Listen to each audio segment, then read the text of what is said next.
चलें जी, अस्सलाम वालेकुम। हमने इन्वेस्टमेंट अप्रेजल में जो A2 लेवल अकाउंटिंग का पार्ट है,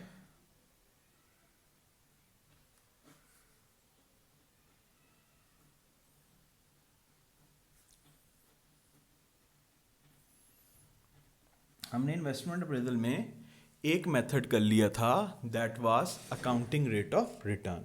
हमने अकाउंटिंग रेट ऑफ रिटर्न कर लिया था। अब हमने सबसे पहले तो बात करनी है रेलिवेंट कॉस्ट पे। रेलिवेंट कॉस्ट क्या होती है जी? रेलिवेंट कॉस्ट बेटे, सबसे पहली तो बात ये कि ये फाइनेंस की कॉस्ट है। फाइनेंस की कॉस्ट है और रेलिवेंट कॉस्ट के अंदर तीन एलिमेंट्स ज़रूरी हैं। हम हर उस कॉस्ट को relevant cost for our investment decision making कहेंगे। हर वो कॉस्ट जिसके अंदर तीन एलिमेंट हों, एक वो कैश में हो, प्लस हम फ्यूचर में प्रोजेक्ट करें तो वो हो, नहीं तो ना हो, और इंक्रीमेंटल हो। अगर ये तीनों क्वालिटीज किसी एक कॉस्ट में शामिल होंगी तो हम उस कॉस्ट को relevant cost for our decision बोलेंगे। मतलब cost should be in cash, should be in future, यानी कि डेप्रिसिएशन नहीं। फ्यूचर का मतलब क्या है कि अगर भाई मैं कोई पेप्सी बनाने का प्लांट लगाऊंगा तो खर्चा होगा, नहीं तो नहीं होगा। इंक्रीमेंटल, फॉर एग्जांपल मैं सपोज कर लेते हैं मैं एक इंस्टीट्यूशन रन कर रहा हूं जो सिर्फ इवनिंग में है और मैं मॉर्निंग में एक और इंस्टीट्यूशन बनाता हूं उसी जगह पे, तो क्या रेंट बढ़ेगा? रेंट में इंक्रीज नहीं आएगा। तो रेंट की कॉस्ट मॉर्निंग वाले बिजनेस के लिए इररेलेवेंट हो जाएगी। रेंट रेलेवेंट कब होगा? अगर मॉर्निंग में स्कूल ओपन करने से उस बिल्डिंग के रेंट में मुझे 10,000 एक्स्ट्रा पे करना पड़ता है, तो जो एक्स्ट्रा 10,000 है दैट इज इंक्रीमेंटल। ठीक है जी। तो cost should be in cash, should be in future due to our decision and should be incremental. मतलब मैंने एक बॉय को इवनिंग में अपने साथ असिस्टेंट रखा हुआ है, मैं उसको लेट्स सपोज पे करता हूँ 20,000 और मैं उसको कहता हूँ यार अच्छा यार तू मॉर्निंग में भी आ जा मेरे पास। तो वो मॉर्निंग में आने का वो मुझसे अगर 25,000 लेता है तो मॉर्निंग वाले बिजनेस के लिए सिर्फ 5,000 रेलिवेंट कॉस्ट है, क्योंकि 5,000 वो एक्स्ट्रा पैसे हैं जो मुझे इस नए बिजनेस की वजह से पे करने पड़ेंगे। तो याद रहे इन्वेस्टमेंट अप्रेजल के अब जो हमारे पास तीन मेथड्स हैं, नंबर वन इज पे बैक पीरियड। ये तीनों मेथड्स जो हैं वो रेलिवेंट कॉस्ट पे चलेंगे, रेलिवेंट कॉस्ट पे। इनमें हमने कैश पे चलना है, डेप्रिसिएशन को नहीं लेना। ठीक है जी। हमने फ्यूचर पे चलना है, पास्ट कॉस्ट को नहीं लेना, मतलब डेप्रिसिएशन नहीं आएगी, डेप्रिसिएशन नहीं आएगी। पास्ट कॉस्ट को हम संक कॉस्ट कहते हैं, नहीं आएगी। और फिक्स्ड कॉस्ट तभी आएगी अगर उसमें कोई इंक्रीज आ रहा है। Internal rate of return, internal rate of return. तो अब हमारे पास जो तीन मेथड हैं, ARR हम कर चुके हैं, वो फर्स्ट वीडियो में अवेलेबल है। हमारे पास पे बैक पीरियड है, नेट प्रेजेंट वैल्यू है, इंटरनल रेट ऑफ रिटर्न है। इन तीनों मेथड्स में हमने रेलिवेंट कॉस्ट को यूज करना है। मैं सबसे पहले जो मेथड कर रहा हूं दैट इज पे बैक पीरियड। पे बैक पीरियड एक्चुअली क्या है? ये वो नंबर ऑफ डेज हैं जिन नंबर ऑफ डेज में मुझे मेरी इनिशियल इन्वेस्टमेंट बिजनेस से वापस मिल जाती। लेट्स सपोज जी मैं एक बिजनेस स्टार्ट करता हूं और उस बिजनेस में मुझे ईयर, हाँ एक और चीज़ यार, जब भी हम फाइनेंस की बात करते हैं हमारी ज़िंदगी में एक ईयर आ जाता है और वो ईयर है ईयर ज़ीरो। ईयर ज़ीरो हम आज को कहते हैं जी, टुडे।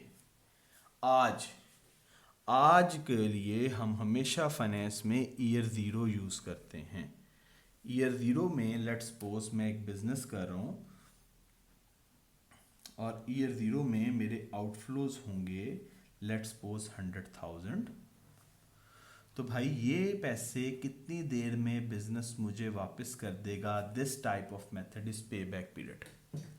ईयर ज़ीरो में, ईयर ज़ीरो मतलब आज मेरा 100,000 लग रहा है, तो मैंने देखना है 100,000 मैं कब तक रिकवर कर लूँगा। कितना बैलेंस है जो मैंने रिकवर करना है? 100,000। लेट्स सपोज ईयर वन में 40,000, ईयर वन में मुझे इनफ्लोज आ गए 40,000। तो देखो बेटे 100,000 में से 40,000 रिकवर हो गया, तो कितने पैसे स्टिल रिकवर करने हैं? 60,000। ईयर 2 में मेरे पास इनफ्लोज आ गए, लेट्स सपोज 30,000, तो फिर मैंने कितने रिकवर कर लिए? अब मैंने और कितने रिकवर करने हैं? और 30,000। ईयर 3 में मुझे पैसे आए 40,000, तो आप देखें ये हो गया प्लस 10,000। इसका मतलब है मेरी इनिशियल इन्वेस्टमेंट मुझे वापस मिल गई है। दिस इज पे बैक पीरियड, कि मेरा जो इनिशियल पैसे, मेरे इनिशियल फंड्स जो मैंने इस बिजनेस में इन्वेस्ट किए हैं, मुझे वो कितने टाइम में वापस मिल जाते हैं। अब अगर आप गौर से देखो तो ईयर 2 के बाद 3 में जाते हुए ये पॉजिटिव हुआ है, तो कितना एक्चुअल टाइम लगा है? मैं कहूँगा 2 ईयर्स। प्लस मैं हमेशा से क्या सोचता हूँ? मैं सोचता हूँ मुझे कितने पैसे चाहिए थे? 30,000। ये 30,000 आउट ऑफ 40,000 कितने डेज में रिसीव हुए हैं? देखो 2 years plus 30,000 out of 40,000 in how many days? तो बेटे ये मुझे रिसीव हुए हैं 91.25 यानी कि 92 डेज में। तो भाई मैं कह सकता हूं इस प्रोजेक्ट से मुझे 2 ईयर्स एंड 92 डेज में मेरी इनिशियल इन्वेस्टमेंट वापस आ गई है। ठीक है जी, एक क्वेश्चन और करते हैं, उस क्वेश्चन से हमें और थोड़ा सा पे बैक का आइडिया हो जाएगा। पे बैक असल में वो टाइम पीरियड है जिस टाइम पीरियड में हमारा प्रोजेक्ट हमें इनिशियल इन्वेस्टमेंट रिटर्न कर देगा। ठीक है जी, मैं सबसे पहले तो बता देता हूं आपको ईयर 0 में मेरे कितने जो है वो इन्वेस्टमेंट हो रही है। लेट्स सपोज जी हमारी इन्वेस्टमेंट है 75,000। तो असल में बेटे ये वो 75,000 का बैलेंस है जो मुझे रिकवर करना है। तो मुझे पता चल जाएगा कितने टाइम पीरियड में इस प्रोजेक्ट ने मुझे पैसे रिटर्न किए हैं। ले जी ईयर 1 आ गया। ईयर 1 में इस प्रोजेक्ट से मुझे कुछ इनफ्लोज आए। लेट्स सपोज इनफ्लोज आए 30,000, को खर्चा भी हुआ होगा। मैं लिख देता हूँ जी आउटफ्लोज। आउटफ्लोज कितने हैं जी? आउटफ्लोज हैं लेट्स सपोज 20,000। तो मैं एक और काम कर लूँगा, उसको हम बोलते हैं नेट कैश फ्लोज। तो भाई ईयर 1 में मुझे नेट क्या कैश फ्लो मिला है? Net cash flow is 10,000। तो आउट ऑफ 75,000 10,000 रिकवर हो गया, कितना रह गया? 65,000। इस तरह से हम वर्किंग करते हैं। हमें इनफ्लोज गिवन है, हमें आउटफ्लोज गिवन है। हम कहते हैं अच्छा यार 30,000 आया, 20,000 गया, तो नेट कितने पैसे आए? हम कैश में चल रहे हैं, हम डेप्रिसिएशन नहीं लेंगे, रेलिवेंट कॉस्ट पे चल रहे हैं, फ्यूचर है ये सारा जी, दिस इज द फ्यूचर। ठीक है जी। ईयर नंबर 2 में let's suppose we have inflows of 45,000, outflows of let's suppose 20,000। यार को खर्चे भी होंगे ना यार, कोई तुमने कैलकुलेटर बेचे हैं तो यार को बनाए भी होंगे, ये तो कैलकुलेटर बनाने वाली मशीन लगाई थी बस। तो नेट क्या आ गया? 25,000। 25,000 जब रिकवर हो गया, कितनी रिकवरी रहेगी? 40,000। ले जी, इस ईयर के 5 ईयर हैं जी टोटल। थर्ड ईयर में आपके पास पैसे आए 55,000, आपके स्पेंड हो गए 15,000। ठीक है जी, क्या आया? आया जी 40,000।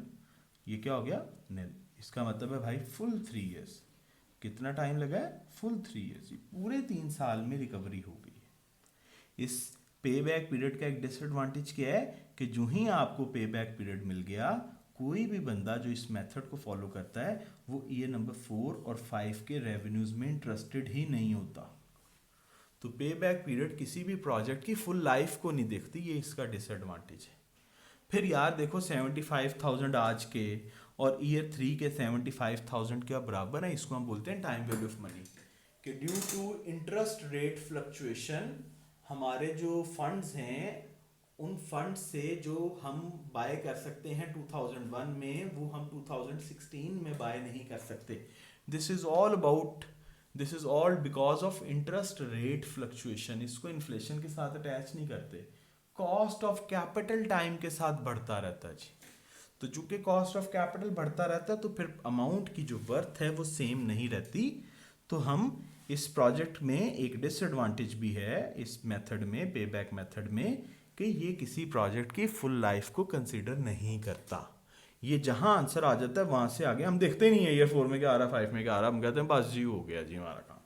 एक और क्वेश्चन पे बैक पीरियड का फिर कर लेते हैं जी। मैं ईयर ले लेता हूँ, ईयर 0 है जी। ईयर 0 में मेरी इन्वेस्टमेंट हो रही है जी। क्या इन्वेस्टमेंट हो रही है जी? इन्वेस्टमेंट ले लेते हैं जी 100,000। और पे बैक पीरियड असल में मुझे बताता है कितनी देर में मैं ये 100,000 रिकवर कर लूँगा जी। मैं अगेन जी ईयर 5 साल का काम कर लेता हूँ। इस प्रोजेक्ट की लाइफ 5 साल है। फर्स्ट ईयर में हमें कुछ इन्फ्लोज मिलेंगे। लेट्स सपोज इन्फ्लोज हैं 50,000। तो कुछ खर्चे भी होंगे यार, कोई रेंट शेंट दिया होगा या देंगे 20,000। तो मेरे पास नेट कैश फ्लोज आके नेट कितना है? Net cash flows. Net cash flows profit नहीं है क्योंकि डेप्रिसिएशन माइनस नहीं हुई और इस मेथड में करनी भी नहीं है। तो कितने पैसे रिकवर करने हैं? 70,000। ईयर 2 में we have inflow of 60,000, outflow of let's suppose 40,000, net is 20,000, still to be recovered is 50,000। अभी भी पे बैक नहीं हुआ क्योंकि अभी भी 1,00,000 रुपया पूरा वापस नहीं आया। ईयर 3 में लेट्स सपोज इनफ्लोज हैं 100,000, आउटफ्लोज हैं 60,000, 40,000 का नेट है, अभी भी पैसे पूरे नहीं वापस आए। ईयर 4 में लेट्स सपोज हमारा 40,000 का इनफ्लो है, 25,000 का आउटफ्लो है, 15,000 का नेट है और यस यहाँ पे पॉजिटिव आ गया। इसका मतलब है यार 3 साल तो पूरे लगे। तो फिर कितना टाइम लगा है? मैं कह रहा हूँ 3 साल प्लस। मुझे कितने फंड्स चाहिए थे? 10,000। क्योंकि मेरा पे बैक पीरियड मुझे बताता है कब ये वैल्यू जो है, ये वैल्यू कब जो है क्या हो जाएगी? 0 हो जाएगी। ये मेरा पे बैक है जी। तो मुझे 10,000 चाहिए थे, आए कितने? आए हैं जी 15,000। कितने पैसे आए हैं वो मुझे पता है। मैं कह रहा हूं मुझे कितने पैसे फंड्स चाहिए थे? 10,000 आउट ऑफ 15,000। तो मैंने देखना है 10,000 आउट ऑफ 15,000 कितने डेज में वापस आए हैं जी। जी आंसर आ जाएगा 3 years एंड मैं कैलकुलेटर यूज करता हूं जी 10,000। मुझे आप सारों से बहुत मोहब्बत हो गई है जब मुझे कैलकुलेटर यूज करना पड़ता है। 244 डेज जी। आप सब बहुत अच्छे हैं जो भी कैलकुलेटर यूज करते हैं। ले जी पे बैक पीरियड आ गया जी। पे बैक पीरियड को थोड़ा सा अप्रिशिएट कर लेते हैं। पे बैक पीरियड आसान है यार, ठीक है। लिक्विडिटी पे चलता है, कैश पे चलता है, बेनिफिट है ना, कैश पे चलता है।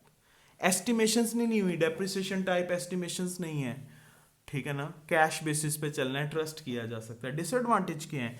टाइम वैल्यू ऑफ मनी को इग्नोर कर देता है। मतलब ईयर 0 का 1,00,000 और 3 साल 240 मतलब 4 सालों का 1,00,000 कैसे बराबर है? आज के पैसे कल के पैसे बराबर नहीं है। और ड्रॉबैक क्या है? प्रोजेक्ट की फुल लाइफ को नहीं देखता। देखो ना, जिथे पे बैक आ गया सिमकात, तो ये नहीं अच्छी बात, ठीक है जी। तो इसके एडवांटेजेस भी हैं, डिसएडवांटेज। मैं फाइल शेयर कर दूंगा थ्योरी की, और बड़ा सिंपल सा मैंने हाथ से लिखा हुआ ना जी। उसके बाद जी हमारे पास एक दूसरा मेथड है net present value. Net present value, net present value क्या मेथड है जी? नेट प्रेजेंट वैल्यू हमें असल में बताता है, मेरे ख्याल से अगली वीडियो में करते हैं।